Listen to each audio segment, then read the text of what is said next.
Eto lutong bahay natin ngayon. Ano po ba ulam natin ngayon? Pag mga simpleng araw o kaya naman Biyernes o kaya Holy Week, Nagluto na ba kayo? kadalasan isda po ang mga kinakain natin, di po ba? Hindi karne. So eto, Ako po, ito niluto ko. sinigang na bangus sa lemon at saka sa miso. O manood na lang po kayo dyan dahil yung link naman po sa recipe nasa taas at nasa baba nitong cooking video. Add the ginger. O idinagdag ko na po yung luya, maraming luya dito sa iginigisa kong sibuyas at kamatis. Ang luya kasi para hindi malansa. Pagkatapos niyan, dinagdag ko po yung bawang. Lutuin nyo po at ligisin yung mabuti. Ito po ang misong ginamit ko, Korean or Japanese miso. Ibang-iba po ang lasa ng misong ginamit ko dun sa nabibili nating pangkaraniwan sa palengke natin. Ito pong ginamit ko ay may katamtamang alat at may katamtamang tamis. Adding 1 cup of water. Pagkadagdag nyo po ng tubig para may sabaw kayo, lutuin nyo na at ligisin nyo ng maigi yung miso dun sa kawali. Let's add another cup of water. Dinagdagan ko pa po ng 1 cup ng tubig. So 2 cups na ang dinagdag ko. Magsisigang tayo. Di dapat merong sabaw. Hindi po ba? Tapos timplahan niya natin ng pamintan durog.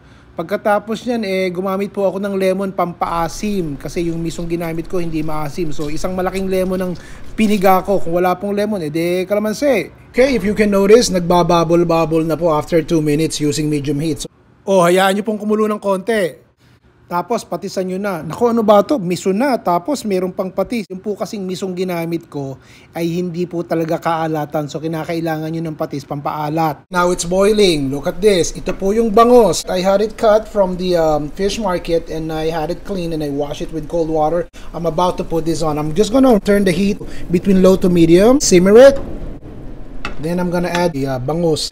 Kung mapapansin nyo, medyo napanipis yung hiwa nung mama sa tindahan ng bangus. Medyo manipis to, that means it's gonna cook quick. Okay, wag nyong haluin ng haluin, madudurog yung bangus. Just make sure na okay, using low to medium heat. Konting-konting simmer lang. Takpan na. Bago pa tuluyang maluto ang inyong bangus, idagdag nyo na ang inyong mustasa.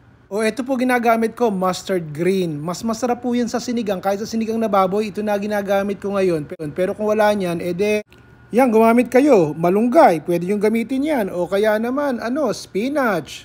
Tapos, pwede rin kayong gumamit ng kangkong, talbos ng kamote. Kahit nga pechay, basta may berde. Put the lid back on. Okay, 2 minutes into simmering it. Let's turn off the heat. Nagsaing na ba kayo? Ako na nagluto ng ulam tapos hindi pa kayo nagsasaing. Can you please click the follow and also the like para po hindi nyo ma-miss ang aking mga ipinopost. You're welcome.